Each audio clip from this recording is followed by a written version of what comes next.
Hello and welcome. Today's video is about using dive bombers, specifically how to do manual dive bomber attacks. Now, I would like to note that if you are not an experienced carrier player, then I would recommend against doing manual dive bomber attacks.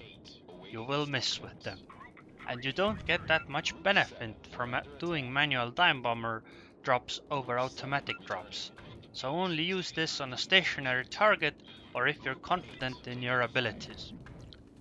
The aim of using dive bombers usually is not to deal direct damage, but the aim is to set the target on fire and cause lots of fire damage since fires can stack. So, how does it work?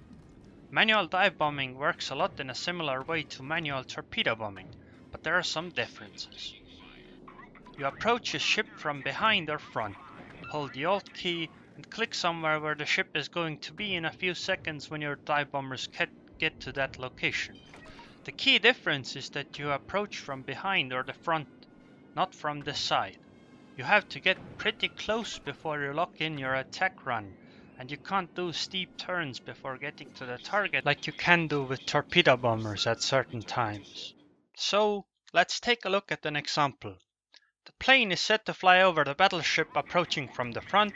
The manual drop is locked in a bit in front of the ship. The plane starts their attack run, bombs land and fires are started. Let's watch it again and pause to go over the important details.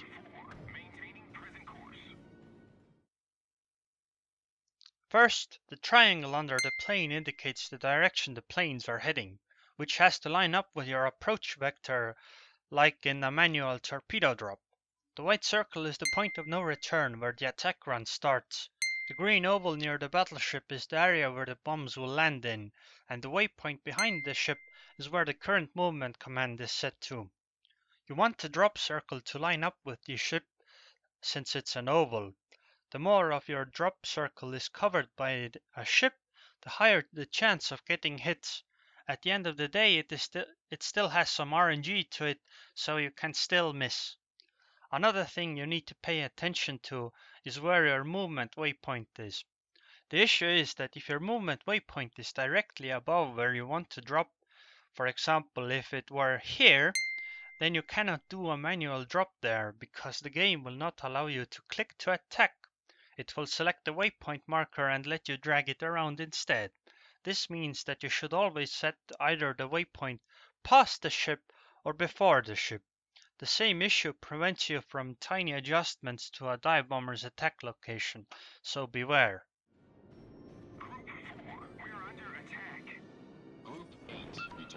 If you want to do manual dive bombing with multiple dive bombers at once, I heavily recommend stacking them.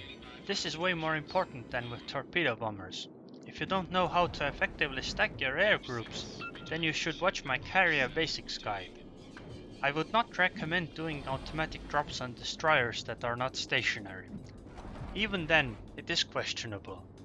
I personally rarely do manual drops onto cruisers, but it depends on the situation. I mainly do manual drops against battleships and carriers. And again, I only recommend doing this if you're confident in your abilities or against stationary targets. The risk is pretty big and the benefits are pretty mediocre. Anyways, if you want to see more videos like this, then subscribe, and all questions are welcome in the comments, and thanks for watching.